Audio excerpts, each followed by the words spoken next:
এই কালকা যে মানি ব্যাগটা তুই গেছিলাম, তোর মানি ব্যাগ থেকে টাকা চুরি করে লাগবে।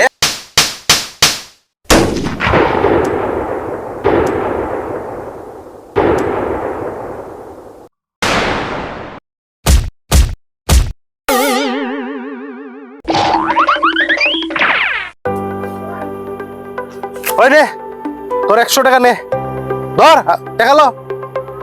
আর এটা যে তুই আমারে দিছস, তোর রক্ত আইনে বুঝাই দিছি, মায়ের বদলে মায়ের।